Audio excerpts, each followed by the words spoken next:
toutes et à tous et soyez les bienvenus si vous nous rejoignez dans Lyon Week-end. Je suis très heureuse de vous retrouver pour faire un point sur l'actualité. On est ensemble jusqu'à 13h sur BFM Lyon. Nous sommes le dimanche 4 juin à la une de votre journal. Le déluge hier soir à Lyon, 1 mois et demi de pluie en 2 heures. Un orage très localisé, des pluies diluviennes qui ont provoqué des inondations dans les rues, sur l'autoroute mais aussi dans le métro. Sensibiliser les habitants aux enjeux de l'eau. L'Iseron était à la fête ce samedi à Sainte-Foy-les-Lyons, événement organisé pour découvrir la richesse mais aussi les dangers de cette rivière. Le Gol FC au bout de son rêve. Le club de Chasselet monte en national après avoir battu le Stade Bordelais 3-1 ce samedi. Une montée historique pour ce village de 2700 habitants.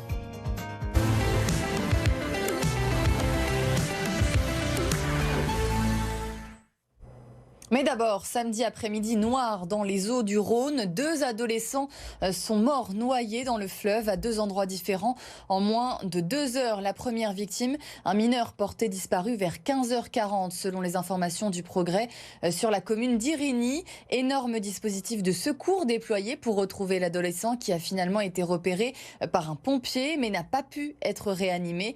2 heures plus tard, c'est sur la base de loisirs de Condrieu que les sauveteurs sont alertés de la disparition d'un jeune homme de 17 ans alors qu'il se baignait. Les plongeurs et pompiers ont retrouvé la victime qui est décédée sur place. Dans l'actualité également, gros orage ce samedi soir à Lyon et dans le département du Rhône. En un peu moins de 2 heures, il est tombé l'équivalent d'1 mois et demi de précipitations, ce qui a entraîné forcément des inondations impressionnantes. Vous allez le voir. Guillaume Barqui, Damien Charton. Je sais pas qu'est-ce qu'il va tenter le dépanneur, mais... Des voitures submergées, prises au piège. Il est 19h30 hier soir quand l'orage éclate au-dessus du Rhône. Des pluies abondantes se déversent dans les rues. Ces véhicules semblent compliqués à sortir d'affaire. Il n'y a rien à tenter. Objectif, rentrer chez soi au plus vite. Mais dès 20h30, la station Mémermoz sur le métro D est inondée. Rentrer à pied ou en voiture sous des pluies diluviennes. On est dans l'eau là, carrément. En 2 heures seulement, il est tombé l'équivalent d'1 mois de pluie. Là, c'est inondé. Un phénomène extrêmement localisé qui n'a presque pas touché le nord de la ville.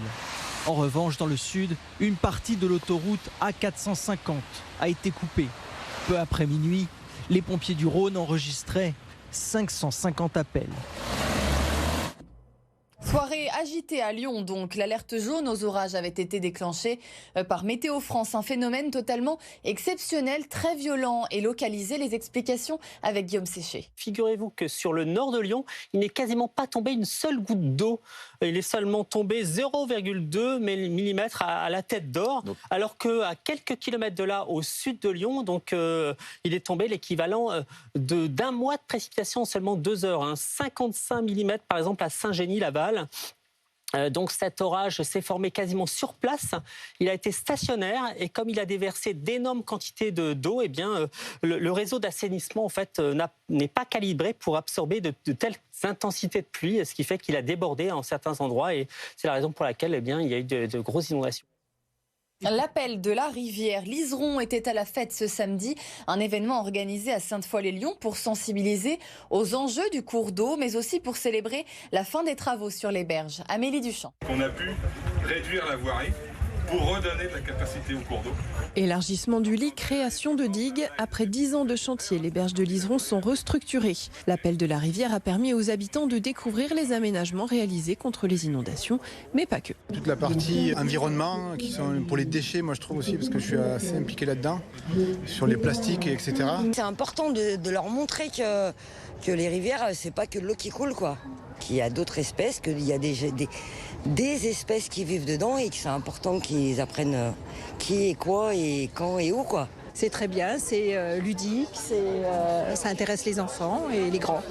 La plupart de ces visiteurs habitent au bord de l'Iseron. Ils ont l'habitude de voir la rivière à sec et sont aussi venus chercher des solutions pour limiter leur consommation d'eau, car la consommation des particuliers a un impact direct sur la rivière. L'eau qu'on consomme dans des logements et notamment sur des territoires denses, ça va représenter beaucoup de consommation d'eau.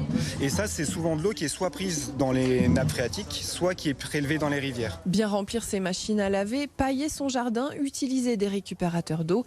Des solutions simples aux grands effets qui complètent les actions des collectivités. Même si les élus, les collectivités et le SAGIR, qu'on essaye de mettre en œuvre des actions pour réduire les pertes en eau et les fuites d'eau, pour essayer de regarder l'eau chez nous, dans notre territoire, plutôt que de l'envoyer dans le Rhône très rapidement.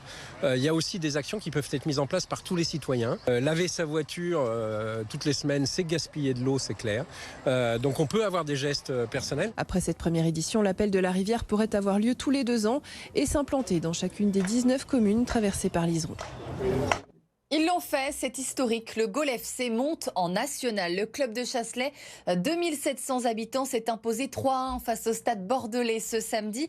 Un match qui restera, c'est sûr, gravé dans les mémoires des joueurs et des supporters. Adrien Blétry.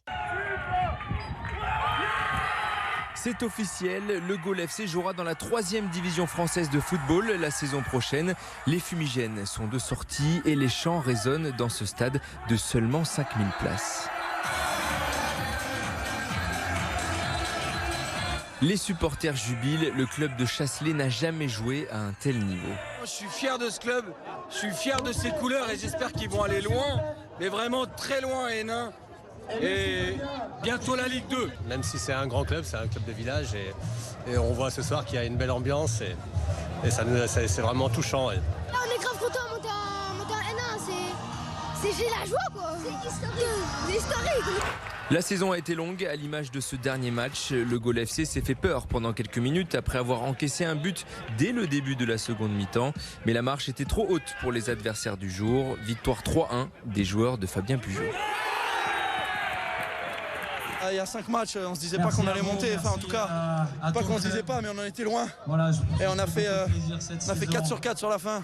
Je vais dire qu'on mérite, voilà, il y avait d'autres équipes qui méritaient aussi de faire une grosse saison. Nous, je pense que c'est le groupe qui a fait la force cette année. Ça fait 6 ans que je l'attends celle-là, donc ça fait plaisir, ça fait plaisir. On va aller en 3e division, en national. C'est atypique. Le Mans, Orléans, c'est incroyable. Non, c'est exceptionnel. L'année prochaine, le Gaulle FC aura le plus petit budget de national avec 2,7 millions d'euros. 200 000 euros vont déjà être dépensés cet été pour mettre le stade Ludovic Joly aux normes du championnat. En rugby, le Loup reçoit Bordeaux-Bègles ce dimanche soir pour une place dans le dernier carré. Coup d'envoi à 21h05 devant le public du Matmut Stadium de Gerland. Samia Hani, Édouard Jay. Cette fois-ci, le Loup ne s'est pas loupé. Après avoir échoué l'an dernier aux portes des phases finales, Lyon a fait le job en cette fin de saison pour atteindre son objectif. Et les Lyonnais ne se sont pas contentés du minimum en allant même chercher la 3e place de top 14 en battant Bayonne lors de la dernière journée de championnat. On a su ne pas baisser la tête, ne pas baisser les bras.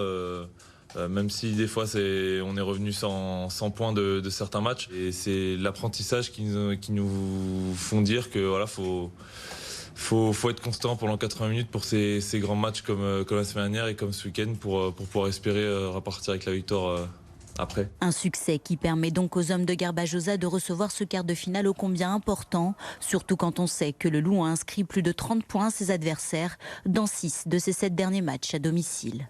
L'avantage de recevoir ici, c'est de le faire dans notre ville, dans notre stade, au milieu des nôtres, au milieu de notre public, de nos supporters. Ça, c'est important parce que on sait que ce sont des matchs aujourd'hui qui vont être très durs, très âpres, très disputés. Et je pense que le petit coup de pouce, ou en tout cas la ferveur qu'il y a eu le week-end dernier, a touché les joueurs, a touché l'ensemble du groupe.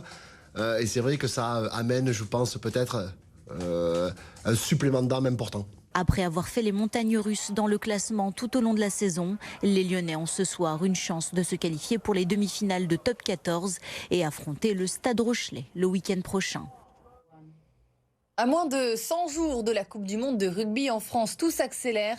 Une journée de rencontres était organisée ce samedi pour tous les volontaires lyonnais de l'événement. Au programme, team building, quiz, épreuve de passe, tout ça dans les valeurs du rugby, bien sûr, Raphaël Blanc-d'Amour. Par équipe et avec le sourire, les futurs volontaires de la Coupe du Monde de rugby se sont affrontés dans une série d'épreuves. L'objectif, fédérer les bénévoles qui travailleront ensemble à partir de septembre. Les profils vont de 18 à 79 ans. La cadette Louise, passionnée de rugby, n'a pas hésité une seconde à s'inscrire. Au départ, j'étais un peu stressée, et puis quand je suis arrivée, j'ai vu que j'ai été assez jeune. Et en fait, franchement, je trouve ça trop bien. Tout le monde est dans un bon état d'esprit, tout le monde est excité par ce qui arrive. Donc on a tous envie de travailler ensemble, mais je crois qu'on a vraiment déjà tous hâte d'être en septembre. Ouvert à tous, les volontaires comptent dans leur rang Alexandre, qui se déplace en fauteuil. Vivre l'événement de l'intérieur, c'est super intéressant et ça permet de voir tout plein de subtilités qu'on ne voit pas quand on est un simple spectateur. Pour les organisateurs lyonnais, les volontaires sont les chevilles ouvrières de la compétition. Organiser un événement de l'ampleur d'une Coupe du Monde sans les volontaires, c'est clairement impossible. Ils sont partie prenante et partie intégrante de nos équipes à l'attaque de cette dernière ligne droite. Et pour nous, c'est important de les rassembler pour commencer à créer aussi avec eux cette cohésion, cet esprit d'équipe qui est indispensable à la réussite de notre événement. L'opération semble réussite. Entre éclats de rire, chambrage et encouragement, une camaraderie semble se former. On a fait des groupes et voilà, pour le coup, nous on s'entend super bien. Après, on n'a pas été les meilleurs sur les jeux, mais dans l'ambiance, on est premiers. Reste à espérer que les 380 volontaires gardent des forces et de la voix pour supporter le 15 de France le 8 septembre, date du début de la compétition.